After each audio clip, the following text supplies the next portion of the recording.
जय हिंद एवरीवन, कैसे हो आप सभी। आज के इस वीडियो में मैं आप सभी को क्लास 12 का मॉडल पेपर सॉल्यूशन कराने वाला हूं। और जैसा कि आप सभी को पता है कि फाइनली आपका बिहार बोर्ड ने मॉडल पेपर लॉन्च कर दिया है हर एक सब्जेक्ट के। और आप सभी को पता है कि भैया बिहार बोर्ड हर एक ईयर मॉडल पेपर इसलिए लॉन्च करता है ताकि जो फाइनल बिहार बोर्ड का जो एग्जाम होने वाला है उसके लिए आपका फॉर्मेट कंफर्म हो जाए। यानी कि फॉर्मेट कंफर्मेशन के लिए आपका भैया Bihar board model paper launch करता है। और उससे भी बड़ी चीज है कि भैया आपका प्रैक्टिस के लिए जो बिहार बोर्ड होता है वो मॉडल पेपर को लॉन्च करता है। ठीक है, सो आज के इस वीडियो में मैं आप सभी को क्लास 12 फिजिक्स का मॉडल पेपर सॉल्यूशन कराने वाला हूं।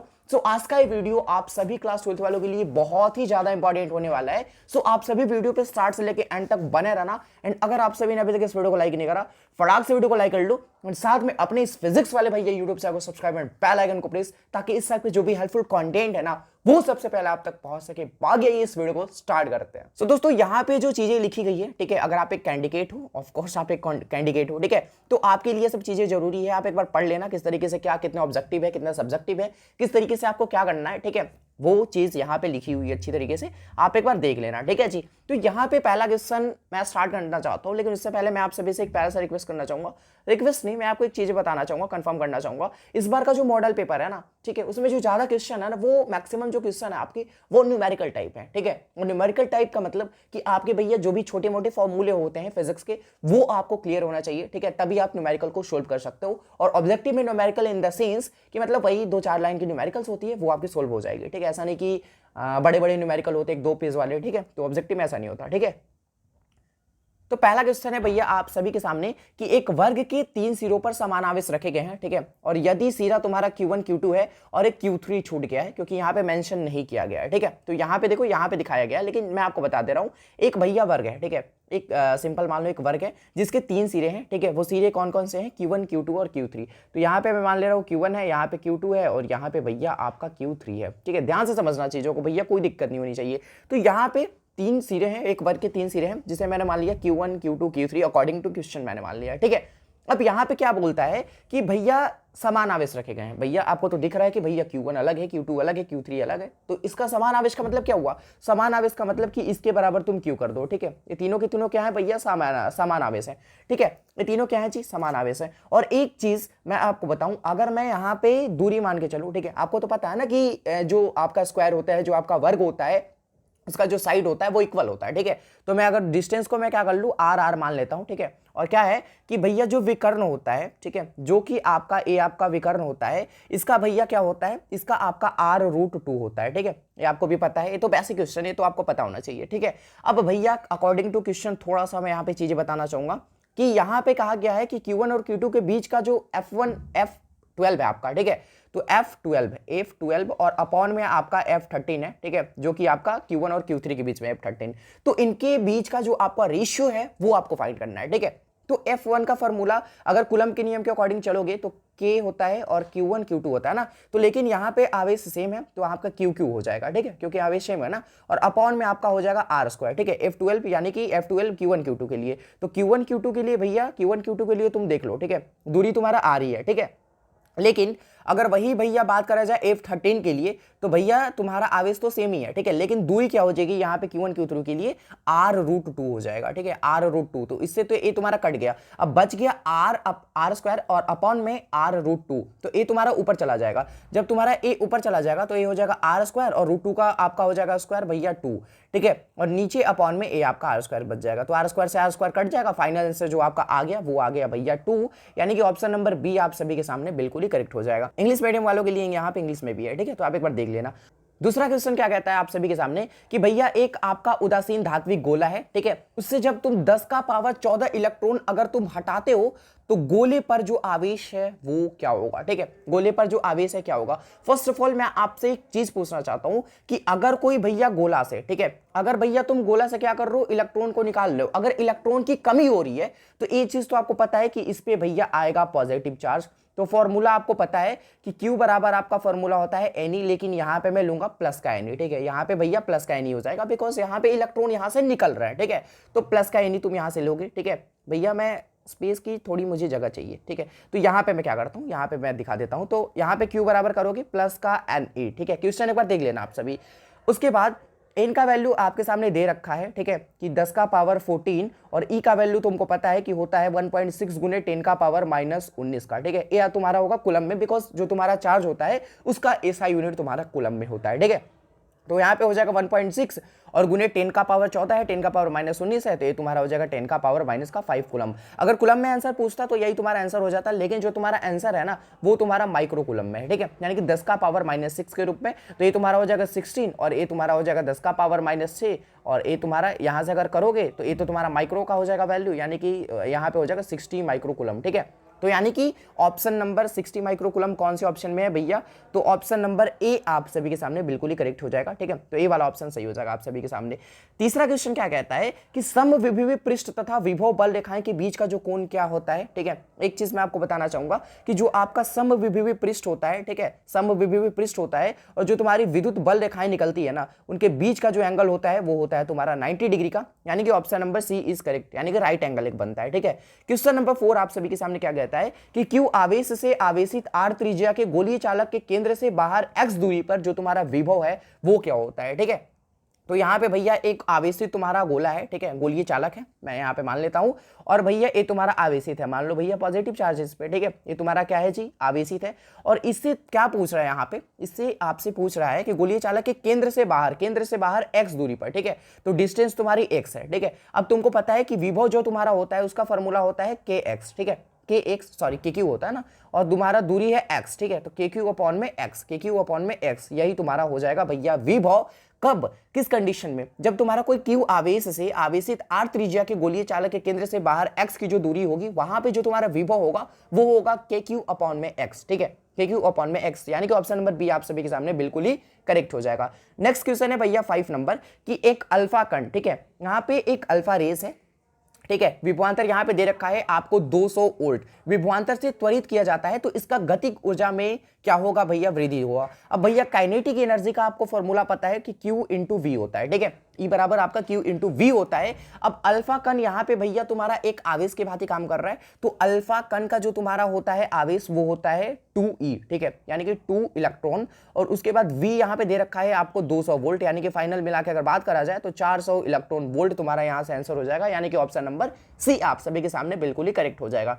नेक्स्ट क्वेश्चन है भैया 6 नंबर कि सी धारिता के संधारित्र में संग्रहित ऊर्जा क्या होती है जबकि उसका विभव V तक बढ़ाया जाए, तो इसका तो भैया सिंपल है 1/2 CB² होता है, ठीक है, तो बी वाला ऑप्शन आप सभी के सामने बिल्कुल ही सही हो जाएगा।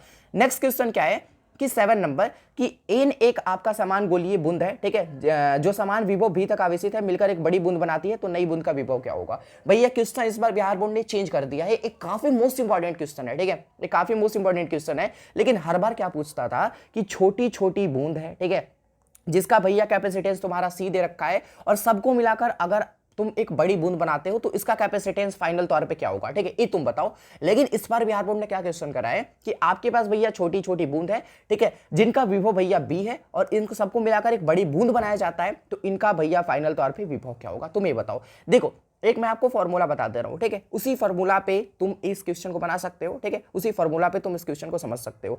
अगर तुमसे भैया भी पूछे, ठीक है, विभवांतर पूछे अगर कोई बड़ा गोला का, ठीक है, तो इसका तुम n, ठीक है, और 2/3 और गुने v स्मॉल कर देना, ठीक है। इस फॉर्मूले को तुम ध्यान में रखना कि अगर तुमसे छोटे छोटे गोले को मिलाकर अगर एक बड़ा गोला बनाता है और इसका तुमसे विभव पूछता है तो तुम क्या करोगे, इस फॉर्मूले का यूज करोगे कि भैया n का पावर 2/3 और क्रॉस में v स्मॉल, यानी कि जो तुम्हारा छोटा गोला का विभव दे रखा होगा, ठीक है, तो इस तरीके से तुम बना सकते हो। ओके जी, आगे आ जाओ भैया। 8 नंबर क्वेश्चन क्या कहता है कि एक समांतर प्लेट संधारित्र के प्लेटों के बीच तुम्हारा विद्युत क्षेत्र जो तुम्हारा है वो 10⁵ वोल्ट मीटर है का विद्युत क्षेत्र है। यदि संधारित्र के प्लेट पर जो तुम्हारा आवेश है 1 माइक्रोकूलम का है तो संधारित्र के प्रत्येक प्लेट बल है, ठीक है। इसका आंसर मैं आपको होमवर्क के तौर पे देना चाहता हूं, बिकॉज आप सभी को पता है चाहे मैं मॉडल पेपर का सोल्यूशन कराऊं या फिर क्वेश्चन बैंक का सोल्यूशन कराऊं, हर एक बार मैं आपको कोई ना कोई होमवर्क देता हूं, ठीक है। तो इस क्वेश्चन का आंसर आपको कमेंट में मुझे बताना, राइट। अब यहाँ पे 9 नंबर क्वेश्चन है कि चुंबकीय क्षेत्र को तुम बी से डी नोट करते हो, ओके।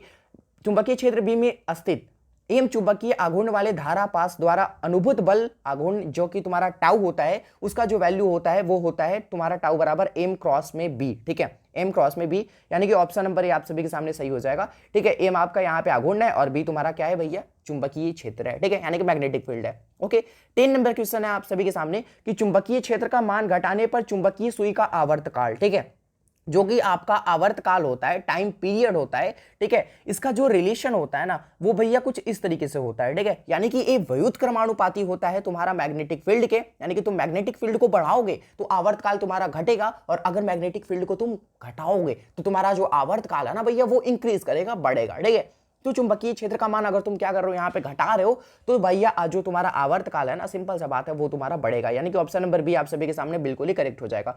नेक्स्ट क्वेश्चन है आप सभी के सामने मेरे दोस्त कि निम्नलिखित में किसका उपयोग पौधा घरों में किया जाता है। ठीक है, जो तुम्हारा पौधा घरों होता है ना, उनमें तुम्हारा यूज किया जाता है भैया अवरक्त रे को। ठीक है, यानी कि अवरक्त किरण को, तो डी वाला ऑप्शन आप सभी के सामने बिल्कुल ही करेक्ट हो जाएगा। नेक्स्ट क्वेश्चन है 12 नंबर कि किसी विद्युत चुंबकीय तरंग का, ठीक है, ई सदिश एक्स के अनुदिश तुम्हारा एच वेक्टर में सदिश जेड अक्ष के अनुदिश, तो इस तरंग का गति की जो तुम्हारी दिशा होगी, ठीक है, वो किसकी ओर होगी। एक चीज मैं आपको बताऊंगा, ये जो चीजें होती है ना वो तुम्हारा सारी चीजें पैरेलल चलती है। ठीक है, यानी कि ई के अनुदिश कर लो, ठीक है, या फिर एच सदिश के अनुदिश कर लो तुम। ठीक है, ये जो तुम्हारे जो भी चीजें होती है एक दूसरे के पैरेलल होती है। ठीक है, तो जो तुम्हारा ई है वो एक्स के अनुदिश है, जो तुम्हारा एच है वो जेड के अनुदिश है। ठीक है, तो अगला जो तरंग होगा वो तुम्हारा वाई के अनुदिश होगा। ठीक है, तो बी वाला ऑप्शन आप सभी के सामने बिल्कुल ही करेक्ट हो जाएगा। ठीक है, नेक्स्ट क्वेश्चन है भैया 13 नंबर कि बेतारी तार का संचार का आविष्कार किया था भैया मार्कोनी ने। बहुत इंपॉर्टेंट क्वेश्चन, ठीक है, और काफी इजी क्वेश्चन है, तो सी वाला ऑप्शन आप सभी के सामने बिल्कुल ही करेक्ट हो जाएगा।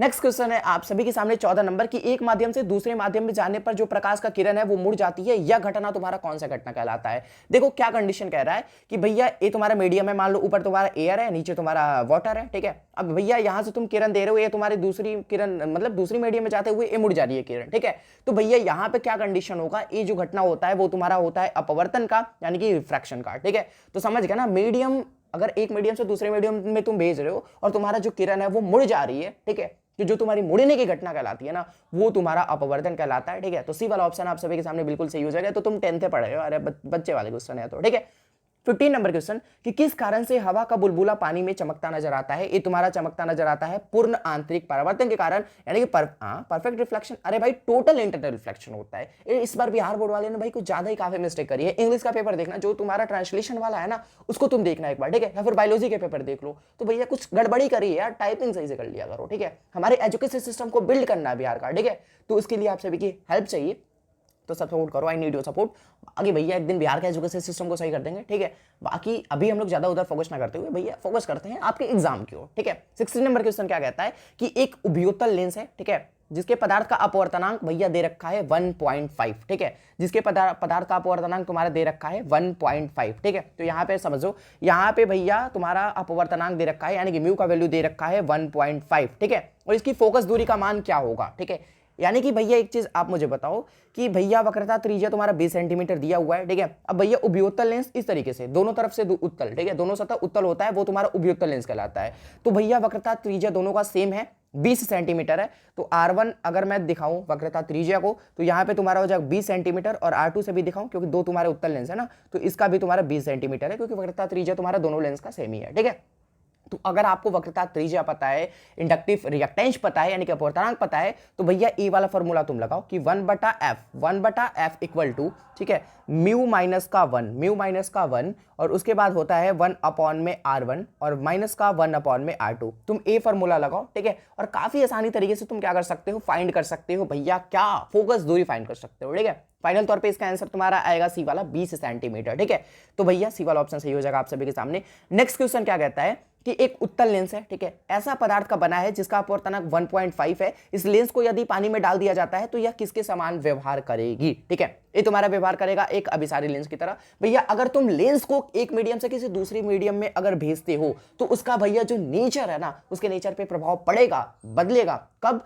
जब भैया अगर वो मीडियम तुम्हारा इस लेंस के अपवर्तनांक से ज्यादा अपवर्तनांक का हो तब। ठीक है, जो तुम्हारा अभिसारी लेंस की बात क्या करेगा, यहाँ पे व्यवहार करेगा। तो ऑप्शन नंबर ए आप सभी के सामने बिल्कुल ही सही हो जाएगा। नेक्स्ट क्वेश्चन है आप सभी के सामने 18 नंबर की 3 लेंस है जिनकी फोकस दूरी भैया 20 सेंटीमीटर है, माइनस का 30 सेंटीमीटर है और 60 सेंटीमीटर है। फॉर्मूला आपको पता है कि एफ इक्विवेलेंट बराबर, अगर तुमको नेट फोकस दूरी चाहिए तो उसके लिए क्या होता है फॉर्मूला, एफ 1/m में f1 प्लस में 1 का f2 प्लस में 1 का f3। ठीक है, 3 लेंस है तो f3 तक जाता है, 4 लेंस है तो f4। इस तरीके से जितने सारे भी आपके लेंसेस रहेंगे उसके अकॉर्डिंग चीजें चलती है, ये सीरीज चलती है। तो यहाँ पे भैया 1 में f1 देख लो, f1 तुम्हारा 20 है, प्लस में 1/f2 तुम्हारा -30 है और f3 तुम्हारा 1/60 है। इस तरीके से सॉल्यूशन कर लेना। तो इस फॉर्मूले के तहत ठीक है तुम क्या कर सकते हो भैया, संयोजन का फोकस दूरी फाइंड कर सकते हो। ठीक है, नेक्स्ट क्वेश्चन है 19 नंबर कि यदि किसी दूरदर्शक के अभिदृश्यक एवं नेत्रिका की फोकस दूरियां क्रमशः 20 सेंटीमीटर और 2 सेंटीमीटर हो तो इस दूरदर्शक की जो तुम्हारी आवर्धन क्षमता होगी, ठीक है, वो क्या होगी। आवर्धन क्षमता का फॉर्मूला है भैया FO में FE। ठीक है, तो तुम्हारे दे रखा है FO का वैल्यू 20 और नीचे तुम्हारा दे रखा है FE का वैल्यू 2, यानी कि तुम्हारा हो जाएगा 10। ठीक है, यानी कि ऑप्शन नंबर सी आप सभी के सामने बिल्कुल ही करेक्ट हो जाएगा। नेक्स्ट क्वेश्चन है 20 नंबर कि निकट दृष्टि दोष वाली जो आंखें होती है ना वो भैया साफ साफ देख सकती है। ठीक है, निकट दृष्टि दोष। अब भैया निकट दृष्टि दोष तुमको नाम सुन के क्या लगता होगा कि भैया निकट दृष्टि दोष है यानी कि निकट की वस्तुओं को साफ साफ नहीं देख सकती, लेकिन इस केस में भैया आपका जो चीजें होती है ना वो होती है उल्टा। ठीक है, यानी कि निकट की वस्तुओं को साफ साफ देख सकती है, मतलब थोड़े मानता हूं मैं उल्टा हो, मतलब कॉन्सेप्ट इसका थोड़ा वो है अपोजिट, लेकिन सही है चीजें। ठीक है, तो सी वाला ऑप्शन आप सभी के सामने बिल्कुल ही करेक्ट हो जाएगा। 21 नंबर क्वेश्चन है आप सभी के सामने कि जब हम किसी वस्तु को देखते हैं तो रेटिना पर बनने वाला जो तुम्हारा प्रतिबिंब होता है, जो तुम्हारा इमेज होता है, उसका नेचर कैसा होता है। ठीक है, वो जो तुम्हारा नेचर होता है वो होता है वास्तविक और उल्टा। ठीक है, यानी कि रियल एंड इन्वर्टेड। तो ऑप्शन नंबर बी आप सभी के सामने बिल्कुल ही करेक्ट हो जाएगा। नेक्स्ट क्वेश्चन है 22 नंबर कि एक प्रिज्म से होकर गुजरने वाली श्वेत प्रकाश का न्यूनतम विचलित अवयव क्या होता है। देखो प्रिज्म अगर आप सभी ने देख रखा है, ठीक है, तो कुछ इस टाइप से होगा।